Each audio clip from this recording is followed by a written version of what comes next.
Hello, beautiful Sound of Planet community. It's amazing that you are here today. Today we have again a podcast episode in English language. I hope it's good for you. And well, today I have an amazing guest. I have to say, I feel so, you can see her smile already. I feel so honored, right? Really so honored to have this interview guest today to share time with us. Anjali Gopalan. I think I said the name right now. Anjali, you correct me? Totally. Thank you so much. Well, first of all, welcome, Anjali, and thank you so much for your time.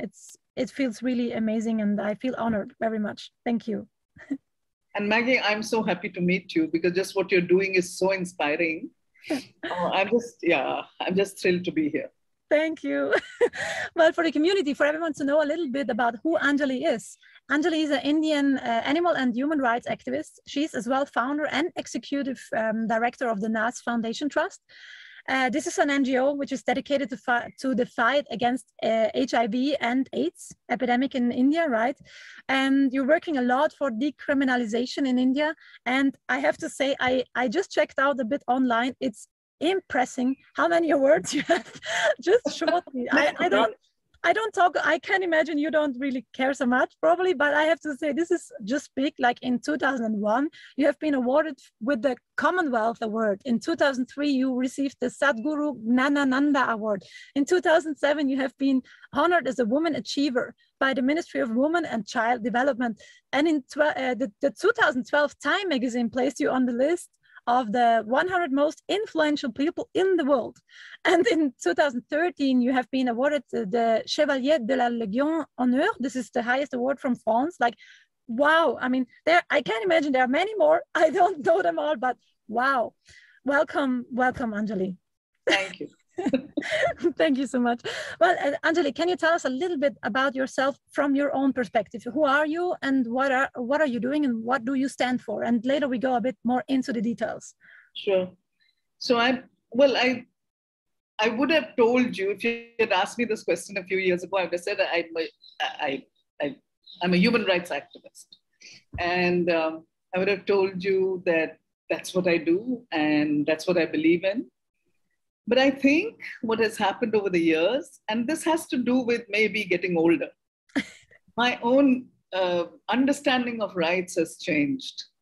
I definitely realized as I've gotten older that it cannot be an issue of one set of rights versus another.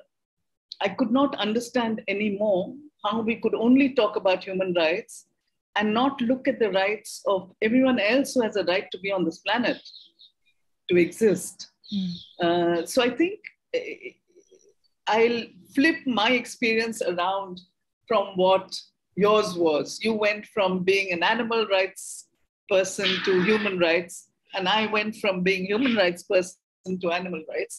And I do believe they are part of the same continuum. So I started my work with HIV many years ago in the 80s in the US. Then I moved back to India and continued with that work. And part of that, of course, I run a home for children living with HIV who are orphans, who have lost both parents and they themselves have HIV.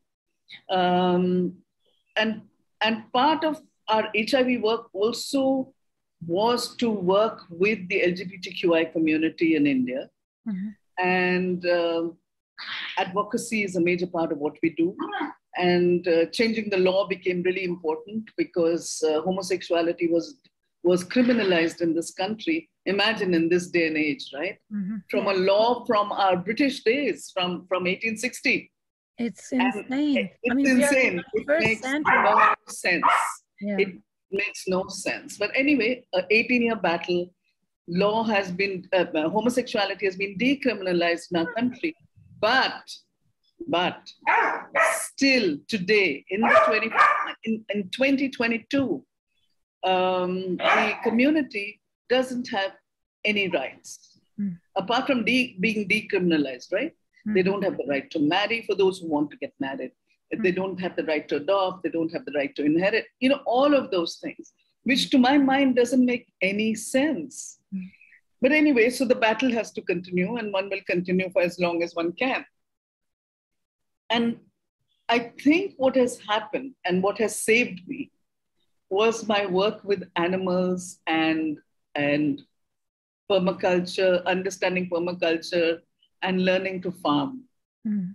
And that has saved my soul, I think. Because if this had not happened, I think I would have lost my mind. So then but having set up a home for children, I realized I didn't want to set up another center which would involve care. So for animals, so I started volunteering with a vet who used to run a shelter. And I was appalled when I saw the way the animals were treated there. And I was like, no. Now I have to set up a shelter because that to show quality care is possible. Mm-hmm. You know, for me, it's the same thing with children. Yeah. When we set up the home, I was very clear that I wanted a home for the children and not an institution. Yeah. It wasn't about institutional care. So I wanted the same for animals. And that's how I set up All Creatures Great and Small. And the reason it's called All Creatures Great and Small was because it was one of the first books my dad gave me when I was a kid. And I cried when I started reading. And then my father took away the book and said, no, I'm going to give it to you when you're older. But you know, I fell in love with James Herriot, I think when I was in the 4th grade or something. I said, I must, when I decided to finally set up this place, I named it All Creatures Great and Small in his honor. Nice. And this is really amazing. And that's kind of the way why I even know you, because I was in India traveling some years ago and met Lalit, a friend who showed me the All Creatures Great and Small. Wow. He was in south of Delhi. South of Delhi. And it was so beautiful. I felt so welcomed from everyone, from the people and from the animals. And it was like such a peaceful place. And Lalit gave me then the contact to you. That's for the community to know. That's how I got to know you. It's beautiful. It's amazing. This will probably, if everything works out, will be part of my documentary movie as well. So thank you. I hope so. Yeah, that would be a great honor. Yeah. But that's what saved my soul, I think. So of course, we started out, this is in a rural part of India, between Faridabad and Gurgaon in the state next to Delhi. It's on the border and it's in a beautiful location. It's in the Aravalli Hills, which are one of the oldest mountains in the world, and extremely rocky and beautiful, absolutely beautiful. So anyway, that's where we started out, and I started with dogs. I opened it to take in the dogs that were at the other place. And before I knew it, we have 500 dogs. And really, it is crazy. It's mad. Yeah. But the you have as well 15 dogs in your house. I have 15 dogs at home. I love it. I love it. It's like, it is a mad, I mean, I'm just surrounded by this incredible, lovely madness. But you know, because we were in such a rural area, I was thinking only dogs and maybe cats. So we now have 200 cats. And then the other animals started coming. So now we have cows and, you know, buffaloes and bulls and pigs, donkeys, horses. Yeah, we have the range, including emus. Yes, emu. I saw. Yeah. Awesome. It's amazing. It's amazing. So yeah, that's my life, and I really thank whatever is out there looking out for me. That this happened. Otherwise, I think it would have been hard. It would have been hard. Without that, you mean, right? Yes, without that. Because I think animals teach you. Oh, yeah. They teach you things that you are not even aware of. For example, I think I deal with death and dying in a very different way today than I did earlier. Because I work with children living with HIV, we've lost a few. And it was very difficult because when you bring up a child, it's even if the child is not yours, it doesn't matter. It is somehow still yours when you feel connected. Yeah, it is so difficult to deal with death. And I think today the way I'm able to deal with death because of the animals is so different. You know, So we learn so much across species, if only we allow ourselves. Yes. Yeah. I think that, I mean, I'm not sure how it is with you, but I think that humans, we sometimes see ourselves, or most of the time, we see ourselves on the top of the food chain and we are like there. We have everything under control. But in the end, if we look closer, we don't understand anything. If we look how animals are living, this has nothing to do with the cruelty of humanity. And this is what I learned as well from my Puma, from my dog. He's called Puma. He gave me so much inspiration and help in quite hard times I was going through. I was walking with him in the forest, and that was the biggest, it's so beautiful, the biggest healing ever. And it's just to be. We can learn to be and to enjoy as well, even when some things are just not easy, enjoyable, because it's so much hard stuff around ourselves all the time. And for us as human beings to be able to learn about unconditional love. Yes. Because as human beings, we are wired to look at everything in a very transactional manner, including our relationship with God, with religion, with other people, with our lovers, with our partners. It doesn't matter who. Somehow there is that element of transaction, which is just not there with animals. No. And I think we become better human beings thanks to them, right? Yeah. At least I think so. Yes, well, I'm completely on your side, like, totally. Hey, Anjali, you have been as well in America. You have been working in a community-based organization in New York, or in different ones probably even, for migrants from Southeast Asia. What was your experience? This is when I first started work there. It was part of my master's requirements to work with a community-based organization. So I ended up working with this organization in Brooklyn, where I started my HIV work too. So I started working with undocumented migrant labor from Haiti and Latin America. My boss there at that time realized that I had, and I didn't know this for myself, but she felt that I would make a good counselor and a very good trainer. And she got me trained by the Department of Health, New York City. Wow. And that's how I got into this work. And, you know, that I had a lot of friends who were at that time dying of HIV, and the situation was very bad in the US also, where people were not getting admitted, hospitals wouldn't take them in. The situation was bad. Yeah. And that was also a huge learning, because somehow, having gone from India, one assumed that one never thought something like this would happen there. And then you realize how there are so many factors which come into play, right? When we're looking at life and attitudes and all of that. So it was quite a learning, quite an experience. And I realized with HIV, it makes you, it slaps you in the face every day and makes you look at inequalities. It makes you look at issues of caste and class, especially in our setup. So it's really, and I think once you start working with HIV, you never move away. You can't, because it grounds you in a very different manner. So yeah, I feel I'm very blessed. I'm very lucky to be able to do all this that I've been allowed to do. Yeah.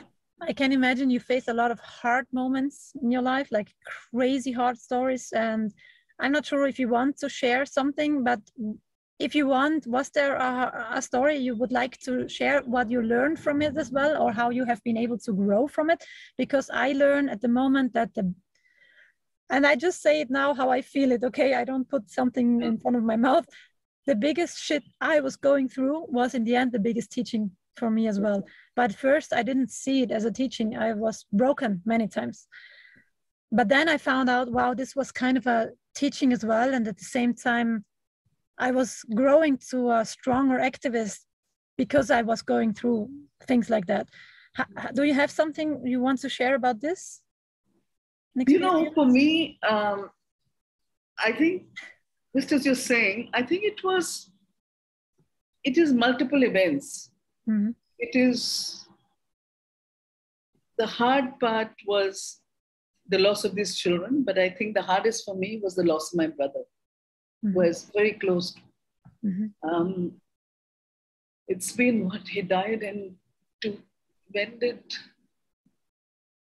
He died in 2002, the year after the event in the US in when World Trade Center was knocked down. That was 2001, I think. So he died in 2002. And I still am not able to deal with it in spite of everything. Yeah. And it was really interesting because when he died, he had stomach cancer. And he was a doctor. He was a multi-organ transplant surgeon, only 39 when he died. Just going to turn 40. And I remember one of the things he said was, look, I am going to leave money so that you buy and put a roof, buy land and put a roof over the children's heads. Wow. Because you always fight with everybody and the government and you're never going to get anything. So you please secure them. Wow. So, and if he hadn't done that, I think I would have been in a very different place. It would have been so difficult to be able to do what we've been able to do for the children. Wow. And through that also, secure me, saying that you should never feel scared. You should never feel that you can't do what you want to do. And I was able to do All Creatures Great and Small because of that thinking. Yeah. So I just, I just think these events in your life, as you were saying, somehow also give you the strength to continue doing what you can. They make you realize that it doesn't make sense not to do it. Right? And as I get older, people tell me, isn't it time you retired? And I'm like, actually in my head, I feel like I'm 20. Yes. So, I see you. You are speaking like, I mean, you have such a wise speaking, wise talks, but you don't look like, I mean, I could not imagine what your age is, because what I feel is 20. Right. In your and heart. listen, I'm convinced I'm 20. I'm sorry, I have got beyond that. I love it. But it's so incredible, I mean, especially in India. But once you turn 50, you are an old person. 50 is like you're a senior citizen kind of thing. And so I'm 65. Oh, wow. Yeah. Oh, yeah, you see, I would have imagined that one. Wow, okay. Well done, girl. I definitely am one of those 65-year-olds who feels 20. And that's a good thing. When I wrote you an email, I wrote, hey, girl. And later I thought, oh, maybe this was not so nice. I don't even know you yet. No, it was very nice. But in the end, I feel like, oh, it fits perfectly. No, totally. But that's it. So especially in India, they'll say like, why don't you have a driver? I'm like, why? Why? Why would I need a driver as long as I can drive? Do people expect that? Yes, totally. Because of the age? They're horrified. Yes, part of it is, yes, totally because of my age. Okay. And of course, I drive a huge truck. So they're like, Oh, I can imagine the faces of the people then. How funny. It's very funny. I like it but a lot. This is life. There's so much joy. You have to allow it to happen for yourself. Yes, that's a point really I am working on right now, because I'm an activist since 9 years, much shorter than you are. And still I have seen some things which have been so hard and so messed up what humanity is able to do to animals, that sometimes I never lost hope. That's why I'm able to make this movie, because I always saw people like you who do something and who act for hope and for a better world. But I saw many things where I really sometimes thought, where do we go to? I mean, did you ever lose it? Was there ever a moment for you where it felt like all the time? All the time. But you know how I deal with it? And I really want to share this with you. Yeah. And I'm going to say something that is politically incorrect. Well, sometimes, I'm let's say it how it is. Sometimes it works. yeah. I refuse to look at the big picture. Yeah. Because I think when you look at the big picture, it can paralyze you. Oh yeah. And it doesn't let you do anything. Yeah. So of course, I've done big picture things like decriminalize homosexuality in this country. But it didn't come from a big picture thing. Yeah. It came from really wanting to help that one person who had been given shock treatment to make him straight. Right? Oh wow. It's crazy. It is unbelievable. It's wow. People are getting shots to make him straight. Wow. Yes. I did not even know that one. I did not know that. Wow. This is insane. Yes. That's how. But it was that one person who made me take on the system. I was like, no one in their right mind can hear this and allow it to continue happening. Yeah. Right? So I think what happens is, if you can touch that one life, it doesn't matter if it's human or animal. If you can bring some, I don't know, some kind of succor to that one life, give it that love, give it that care, give it that freedom from fear. If you can do it even for that one individual, I think you've accomplished why you've come onto this planet. At least I feel I've accomplished why I've come on this planet. Because at the end of the day, if we start looking at there are millions who need this, how do we do anything? Yeah. I get what you mean. I get it so much. And this is such a good thing to hear, this political incorrect sentence. Not always just look at the big picture. I try to see the big picture, the backgrounds, the connections. But really, this is sometimes so heavy and so much that in the last months, I felt sometimes I lost a bit of my lightness. I want to get my lightness back, because it needs to be fun to care for this world, not just sad all the time. And because otherwise at some point you can't do anything anymore, because you just burn and the world is worth caring for. Yes. See, that's what we must never forget. Never forget. There are so many incredible souls. Yeah. And if all of us, we reach out to that one and they reach out to one, how the cycle is going to continue. And we're seeing it. You see it in your work. I see it in my work. Yeah. It's possible. Yes. But so therefore, I think we should, and you, especially someone like you who's been doing this incredible work around the environment, you have to allow yourself that space. You have to allow yourself that ability to absorb that pain. Yeah. So that's what it is. Yes. It is how do you absorb it, and how do you learn to live with it without allowing it to completely take away your life? Yeah. Because that can easily happen. Oh, yes, that can happen. And I felt parts of that, and I don't want to go that road. So I feel really, wow, this interview right now is like a best therapy for me. I think it can help many people who are listening today, because this is really amazing what you're saying, because I know so many activists who face similar situations like my boyfriend's faced. When you lose it, you feel like it's too much. You can't change anything. And that's because we look too much on this big picture. It's really good to focus on what I can do right here, right now. For this just that one soul. Yes. Just that one soul. Yes. Yeah. Wow. Yeah. Well, I feel that I have to go to India now. I have to come.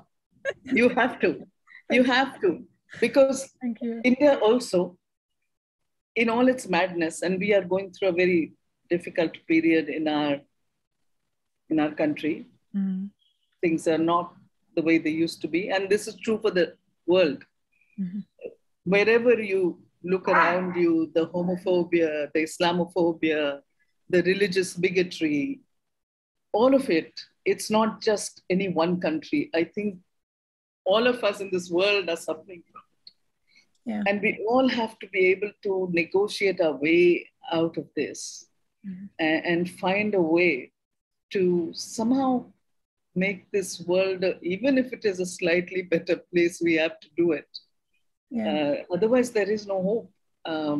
And I'm also thinking of something like COVID. If that doesn't change the way we are behaving, nothing is going to. What is? Yeah. Yeah, what is going to? And nothing can make it clearer, right? That human beings, that we as a species need to work with other species, need to make the land a part of who we are. Yeah. Otherwise we're going to leave nothing for the next few generations. Yes. But I think there's so much to do. And that's why it's important that someone like you does not give up. It's very critical. Yeah. Because you're still young, you're still, you and younger people are the hope now for the future. Though at times I feel really hopeless, especially when I see people being killed on basis of religion and caste, and it doesn't make sense. Yes, it does not. It doesn't make sense, and you don't know how to cope with it. At least I don't know how to cope with it. And it's every time I see this happen, one loses hope. I see something like Roe versus Wade being overturned in the US, and I'm going, Jesus, what's happening? Yeah. Right? I see journalists being imprisoned everywhere. I see human rights activists being killed. It's a crazy world we're living in. And how does one make sense of it? Yeah. And that's why I'm believing more and more in this, of reaching out to help one life. That's amazing. Yeah. That's really, really beautiful and very helpful. Very helpful. Thank you. Yeah, one of my questions would have been as well, do you have hope? I mean, yes. Even if you sometimes lose a bit of it, but you gain it back. Totally. Otherwise, how do we do what we're doing? Exactly. Yeah. We can't lose, we can't afford to lose hope in hope. Right? Yes, exactly. Because then we're left with nothing in this world. And this is something all of us must realize.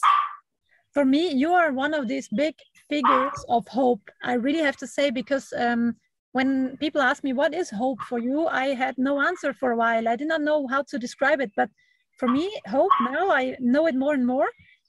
It is this active hope, because I can sit on the couch. I can stay sitting here and say, yeah, I have hope, everything will be fine, but not do anything about it. Yeah. That doesn't change it. I have to go out there and be active and do something. First of all, as well, I have to clean myself and heal myself from whatever I am going through. I have to do that too. That's important.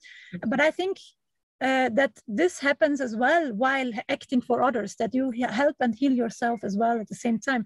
And I think the people who are active, that's why activism, the word activism is sometimes so negatively seen. I think it's amazing. It's being active. That's everything we need. This combines everything of what this world needs. So I am happy to know people like you, and wow, I really feel honored as well. Again, I can just say it again, to talk to you right now. Wow. And I hope to see you in India. Yes, I'm very happy to come to visit you. I really have to say, I was there 4 years ago to film for the movie at the All Creatures Great and Small, but I did not have so much time. I was there for 1 day or a half day.